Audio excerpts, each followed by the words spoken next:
Welcome. Welcome to Unity of Pomona's second live stream Sunday lesson. Please forgive us if we find technical difficulties or glitches. We are getting used to this medium and this new way of being together. Unity's lessons are guides. We don't tell anyone what to believe, but we put out ideas and we invite you to take what resonates and leave the rest. So, for many of you, you may know that I like to start with a little humor. This is a minion that is talking, and this cartoon says, "I am very busy doing things I don't need to do. In order to avoid doing anything I'm actually supposed to be doing." Okay. Does that resonate with anybody? How many of us can relate to that? Yeah. In a similar vein, Henry David Thoreau said, "It is not enough to be busy. So are the ants." The question is, what are we busy about? Today we're exploring a chapter called Banish Busyness in the book Secrets of a Bulletproof Spirit by Azim Khamisa and Gillian Quinn. You can purchase this life-saving book at Azim's Tariq Khamisa Foundation, tkf.org. This foundation is named for Tariq's 20-year-old son, for Azim's 20-year-old son Tariq, who was killed by a 14-year-old gang member. And now Azim works to stop kids from killing kids by teaching restorative practices and forgiveness in schools and throughout communities really all over the world. In this series, can everybody please turn off your phones, and I should do mine as well. No, we're recording on your phone. Okay. Well, I mean, Just tell no one to call you right now. I don't want anybody to call me right now. Okay. In this series, spiritually bulletproof people are those who connect with their spiritual essence, the essence that lives within each one of us. It's called by a different name by every religious tradition, but they all have that. It can be called the beloved by the Sufis, the spark of divinity by our Jewish friends, and many other names. And when you recognize that and you turn within and you live from that place of spiritual power and wisdom and love, then you're connected to your higher power. So when you're connected to your higher power, you are bulletproof, and you know it. However, there are times of crisis, there are times of pain, there's times of loss, there's times of viruses called Corona, COVID-19, that hit us and that affect our lives in ways that nobody could have imagined. Spiritually bulletproof people are resilient. When they take a hit in life, they go within. They find that assistance, that strength, that wisdom, that guidance, whatever it is that they need to overcome, to move on with their life. I'm not saying not feeling, but moving through the feelings and learning from the lesson as they live from deep within. Azim writes, "Spiritually bulletproof people know that busyness is not enough. They ask themselves, as Thoreau did, what are we busy about?" While their lives are filled with family and friends and meaningful work and recreation, and spiritually bulletproof people banish busyness from their lives to make room for the real business of living an authentic, intentional life. On the other hand, the author's caution: spiritually fragile people often mistake being busy with having a full life or being successful. But the feeling of being too busy all the time can also stem from an unacknowledged sense that they're wasting their lives. It's very interesting in this viral crisis that our lives as we've known them have stopped or shifted. We have gone from the busyness of running to and fro for all kinds of reasons to one of mostly staying in the shelter of our homes. We have been used to the lives that we created or that we fell into. Now, it's a chance to create our lives more consciously. Now we have an opportunity to ask, what is mine to do? And then listen. Listen within. In so many different ways we can hear the answer from the universe. In fact, this chapter states, the universe has placed an enormous speed bump in your path. Perhaps it is trying to tell you something. It's almost like these authors knew that something was coming. And I guess something almost always is coming in our lives, isn't it? We get to take a lot of hits. But nobody knew this coronavirus would be coming. Comedian Steve Wright says, I think that God's going to come down and pull civilization over for speeding. And, well, we all just got pulled over. We sure did. Myrtle Fillmore was the co-founder of our Unity movement. She said, it is not always best for a person to continue doing that which he likes to do or that for which he has been trained. We need to round out, to develop all our faculties and powers to do that which brings us close to humanity and that which increases what the world needs most.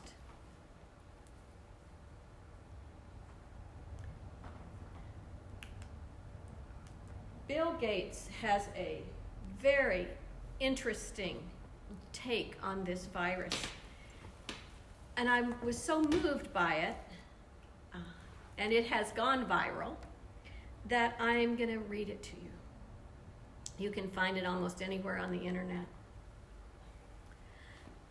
He says, I am a strong believer that there is a spiritual purpose behind everything that happens, whether it is what we perceive as being good or being bad. As I meditate on this, I want to share with you what I feel the COVID-19 virus is really doing to us.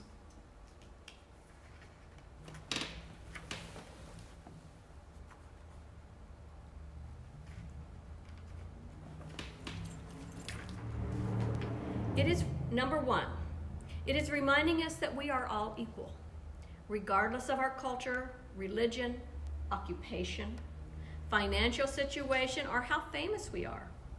This disease treats us all equally. Perhaps we should too. If you don't believe me, just ask Tom Hanks. Number two, it is reminding us that we are all connected, and something that affects one person has an effect on another. It is reminding us that the false borders that we have put up have little value, as this virus does not need a passport.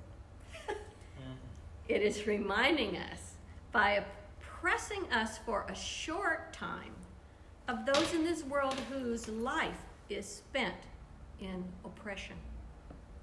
Number three, it is reminding us how precious our health is and how we have moved to neglect it through eating nutrient-poor manufactured food and drinking water that is contaminated with chemicals upon chemicals. If we don't look after our health, we will, of course, get sick. Number four, it is reminding us of the shortness of life and what is most important for us to do, which is to help each other, especially those who are old or sick. Our purpose is not to buy toilet paper rolls. Good one.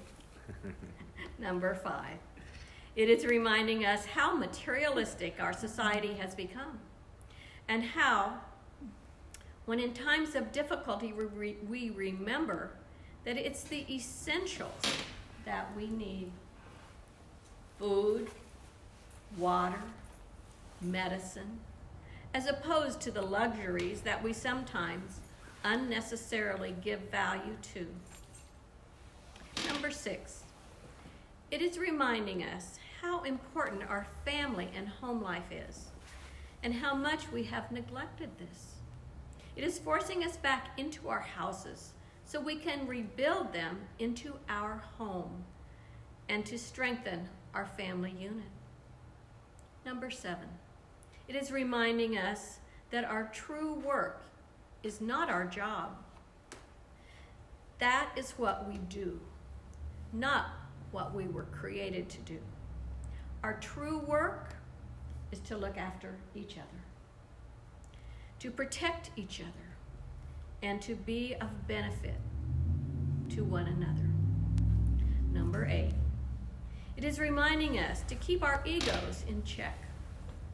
It is reminding us that no matter how great we think we are or how great others think we are, a virus can bring our world to a standstill.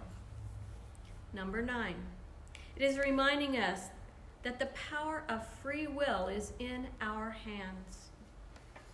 We can choose to cooperate and help each other, to share, to give, to help, and to support each other. Or we can choose to be selfish, to hoard, to look after only ourselves.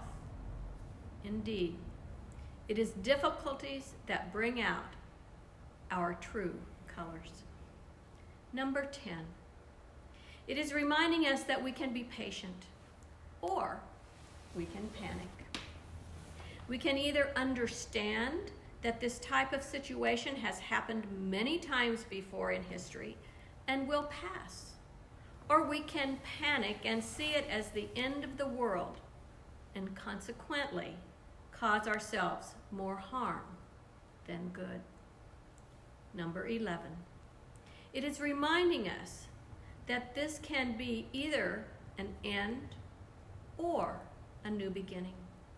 This can be a time of reflection and understanding where we learn from our mistakes, or it can be the start of a cycle which will continue until we finally learn the lesson we are meant to. Number 12, it is reminding us that this earth is sick. It is reminding us that we need to look at the rate of deforestation just as urgently as we look at the speed at which toilet rolls are disappearing off shelves. We are sick because our home is sick. Number 13, it is reminding us that after every difficulty there is always ease. Life is cyclical, and this is just a phase in this great cycle. We do not need to panic. This too shall pass. Number 14, whereas many see the COVID-19 virus as a great disaster, I prefer to see it as a great corrector. Just a reminder of the important lessons that we seem to have forgotten, and it is up to us if we would learn them or not. Now, doesn't this lesson from Bill Gates sound a lot like unity? Yeah, and he sounds like And a very new thought. enlightened soul. And he sounds like he is very connected to the spirit that we all live out of.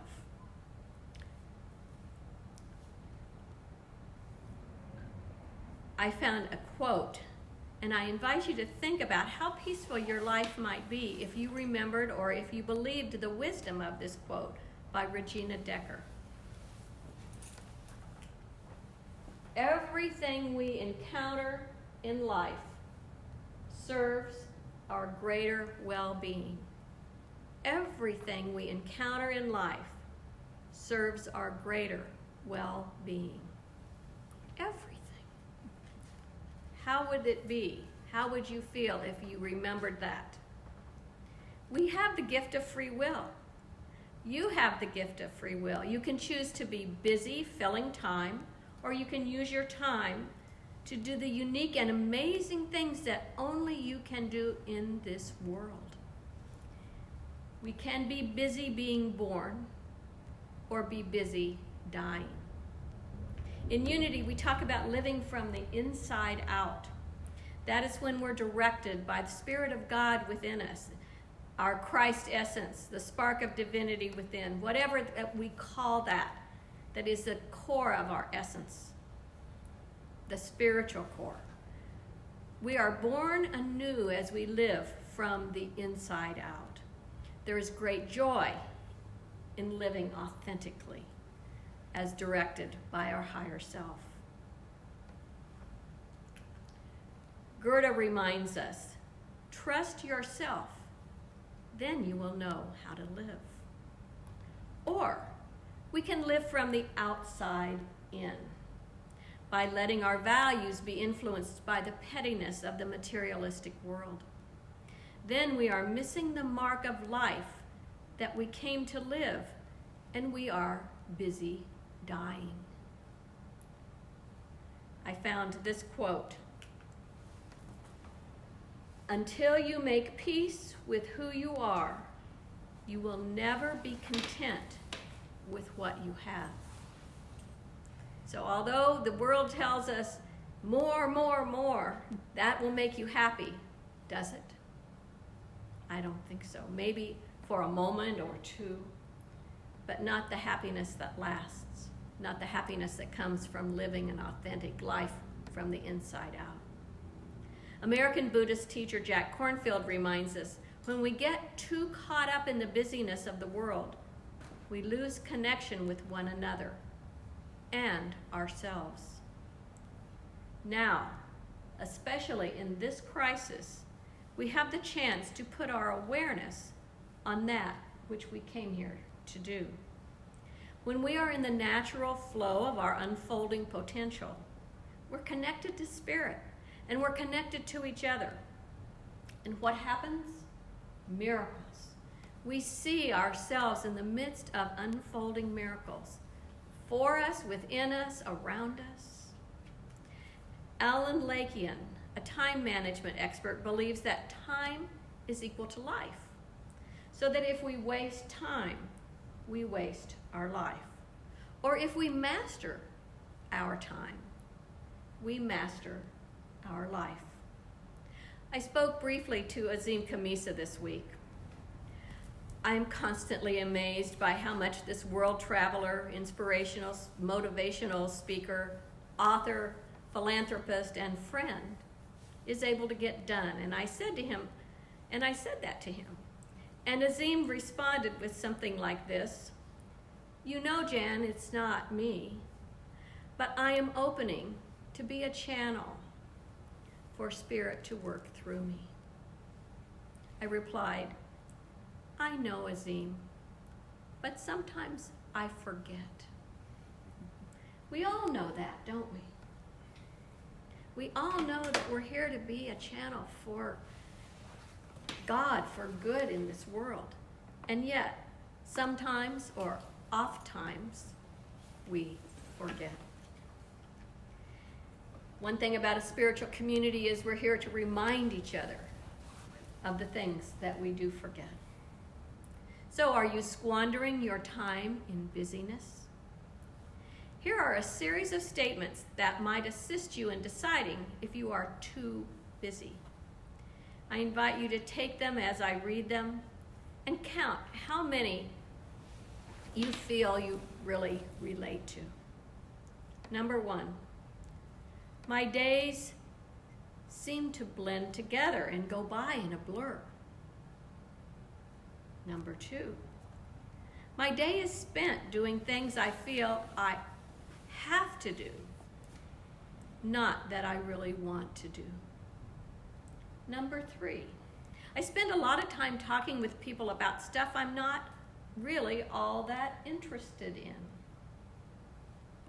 Number 4, I spend most of my time with people that I'm thrown together with by work, family obligations, or my children's activities. I don't have much time to spend with my closest friends. Number 5, my to-do list is filled with endless drudgery. And no matter how much I accomplish, it just seems to get longer and longer. Number 6, lately, I feel like going to church or religious services is more of a chore than anything else. It doesn't really fill me up, but I feel obligated to attend. Number 7, one or more of the organizations I belong to doesn't really interest me anymore, but I stay involved out of habit or out of a sense of duty. Number 8, I feel pressured by other people to participate in certain activities. Secretly, I wish I could just bail out. Number 9, I feel pressure to make an appearance at certain social functions, even though I really don't enjoy myself when I attend. Number 10, I spend money on things I don't really want or can't afford because I feel like I must conform to others' expectations. Number 11, I wish I could change my life, but a lot of people depend on me to keep doing everything I currently do. Number 12, I push my children to participate in sports clubs and other activities because I'm worried that they will be at a disadvantage if they don't. I spend a lot of time cleaning and maintaining my home. I think that other people will think less of me if I don't keep up appearances. Well, if you saw my home, you would know that's not my problem. I am number 13. I am not fulfilled by my job, but it pays the bills. Number 14. I live for the weekend, but when it arrives, I have so many chores to do that I can't even really enjoy it. And number 15. I feel like a robot just going through the same drill day after day. So how was that quiz? How was it? If you checked more than 3, it's time to banish busyness and move into consciously living your life authentically. You may have noticed that many of these statements reflect living from the outside in, caring about what people think, doing things that you don't really want to do or feel pulled to do, but just doing them because it's a habit or an obligation, rather than living from the inside out, rather than living from what your soul is calling you to do. There's an old Chinese proverb that says, if you chase 2 rabbits, you will lose them both. What are these 2 rabbits? Busyness or an authentic life?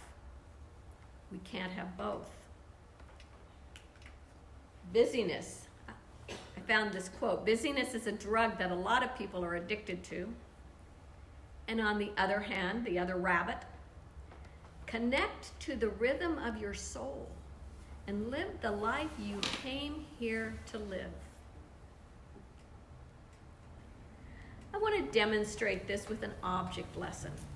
So please bear with me. We can fritter away our lives and never get around to living on purpose. That would be addiction to busyness. How might we fritter away our lives? Did we ever use that word anymore, fritter? I think my grandma used that. We used to. We used to, Jackie says, yes. So one of the ways we might fritter our life away is excesses, right? When we have an excess of what? Almost anything done to excess is a problem in our lives. Excess of entertainment, TV, video games, games on our phones, games on our computer, drama. We get addicted to drama in our lives, right? Even addiction to sports. I mean, it's good to get physical exercise, but you can get too much of any good thing. Addicted to cleaning. We want to be clean, but there's an addiction to that. Shopping. That's used to be one of my favorite addictions. Eating.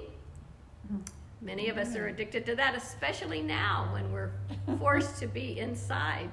We're learning to cook all over again. Any other ideas of what might be excesses? News, watching news.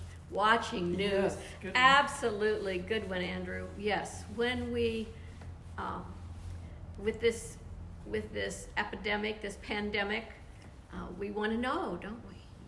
And so we're watching news, whether it's fake news or real news or whatever, and it changes continuously. So we get addicted. Self-medication is another thing that we can fritter our life with, trying to be numb, trying to avoid our feelings, trying to avoid what is ours to do, trying to avoid our greatness, because there is this greatness within us that just is yearning, pushing, pulling to come out. And we stuff it, we numb it, because there's so much power in us that we're afraid of our own power. And so we drink, we eat, we smoke, we take drugs, we do all kinds of things. We get into addictions that push that reward button in our brain or that numb us. What are some of the important things that we need to focus on to survive? I have an object lesson, and in this object lesson there are vases, and I guess we'll move over here now to look at. Here are two vases.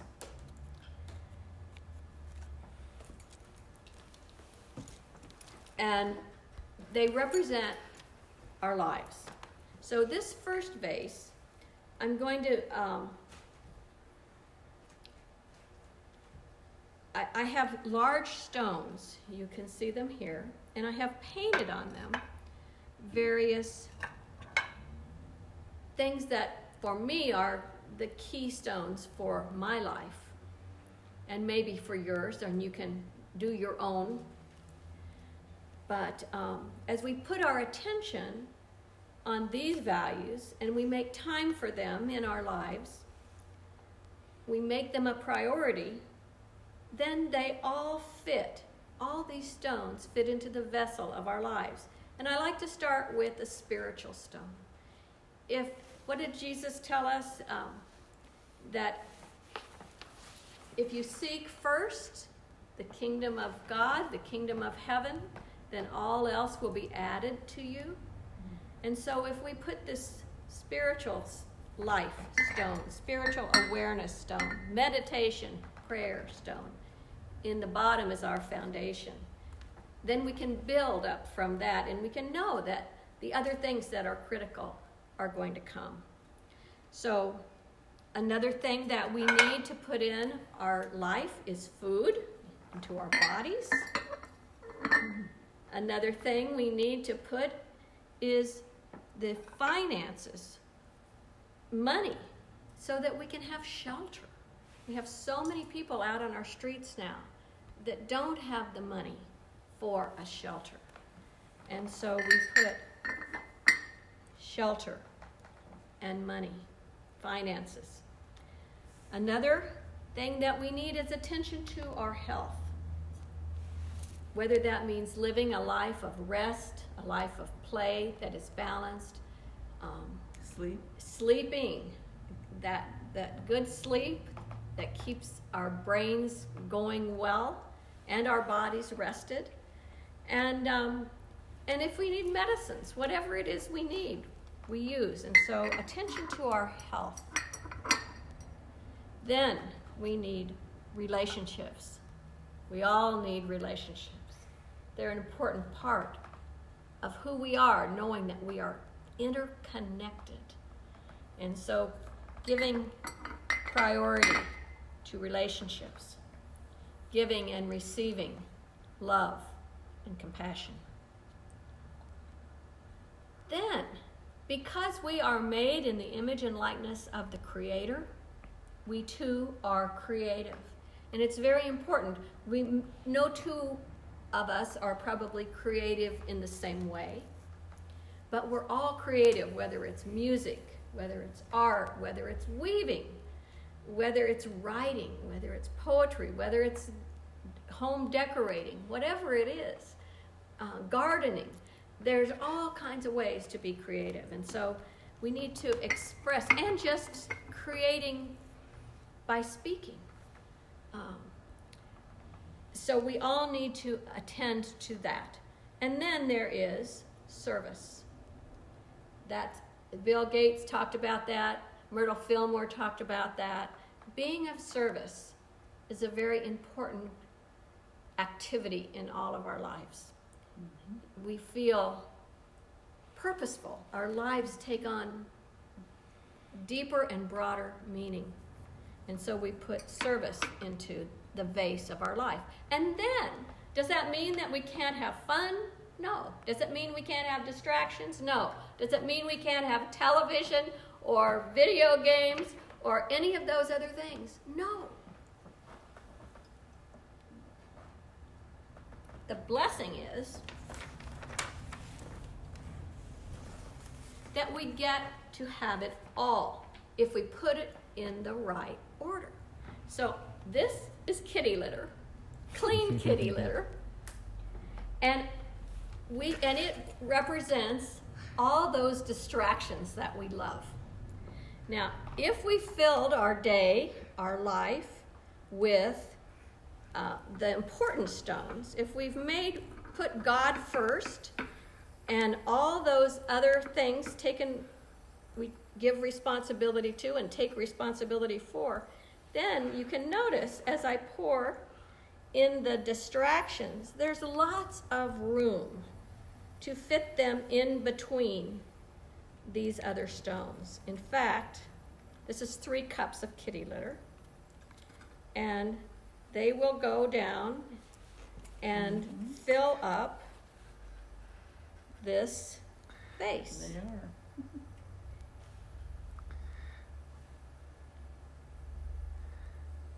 Think how much time you do get to play. You do get to do the things.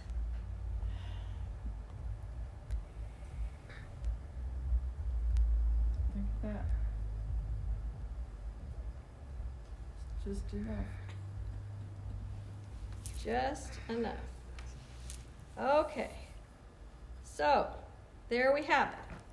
Now, what if we don't put the most important things first?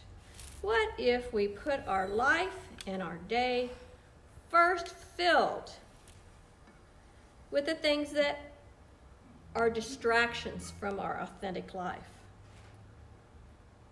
Like that.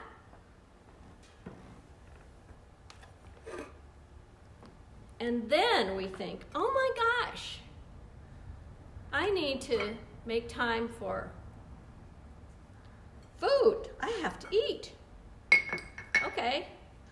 Oh my gosh, I have to pay my bills. Let's see. Here. I have to pay my house payment or my rent. I have to earn money. Oh, I need to call my mom. I need to work on, my husband needs some time with me. So I need to do that, my relationships. Then, health. Oh yeah, I have to go to the doctor. I have to take care of my health. Oh dear. Then, creative expression. Well, I really did want to write that poem. It came to me, but gosh, there's just hardly any time. And service, yeah, I can do a little bit of service, but my life, I just don't have time. And then it's time to go to bed. I'm exhausted, and there's no time for prayer. there's no time for meditation. And so that gets, instead of being the first, it becomes the last. And so we are again without a rudder. We're out there living our life, being outer directed instead of inner guided.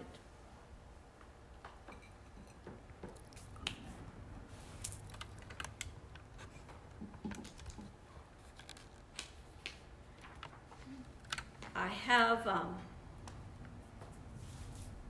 worksheet, and I will put it up after this on my Facebook page so that you can use this.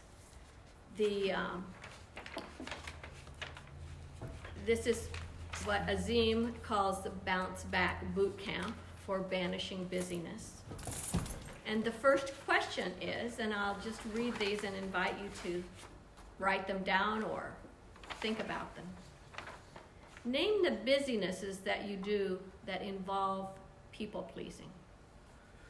What do you do that you don't really want to do? You just do it to make other people happy. Name those. Ask your higher self, your soul, if you could or you should let go of some of these activities. Are you willing to follow your inner wisdom? Take notes. Much of the spiritual life is about learning to listen, that deep listening to the still small voice. The next one, C. Name some of the busynesses you do to distract yourself from the important things you're trying to avoid. Are you willing to put them last rather than first?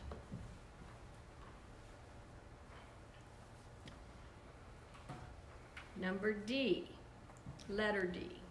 Do you feel a pull to live a more authentic life? Yes or no? And sometimes this is a very subtle thing. It is a sense of dissatisfaction with something. It is they call it, I think, divine dissatisfaction, because Spirit is calling us to step out in new ways, to be more authentically who we are. And so when we do that, then we become satisfied. We become satisfied with ourselves, we become satisfied with our life, we begin to be able to deal with life as it unfolds for us. Number E, letter E. What are the values you consider most important, which allow you the freedom to live an authentic life? In other words, what are your big stones? What stones do you put in the vase of your life?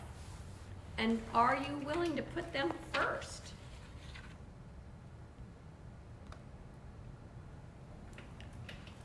And then finally, are you ready and are you willing to allow the universe to support you in living authentically?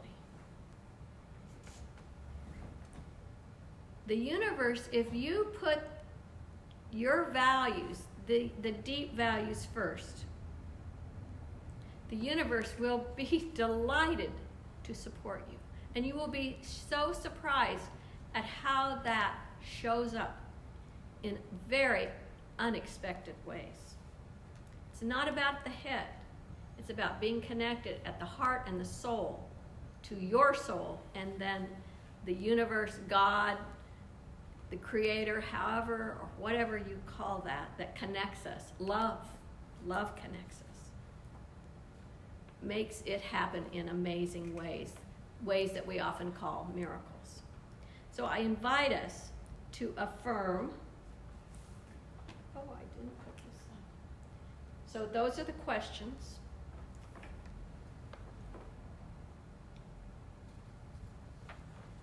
And I invite us to affirm together twice a day, beneath and beyond all my layers, I am a bulletproof spirit. Beneath and beyond all my layers, I am a bulletproof spirit. You are here on earth for a unique purpose. There is nobody that is like you or has ever been like you or will ever be like you. You have come at this time to bring gifts that the world needs. That is your potential. Are you willing to shift from busyness to living on purpose? Are you willing to banish busyness as your priority so that the universe can support your unique journey on earth in miraculous ways? It's been a joy to have you with us this morning. Thank you for your presence in this glorious moment. I invite you to share your thoughts, your questions, your comments on Facebook. Thank you very much.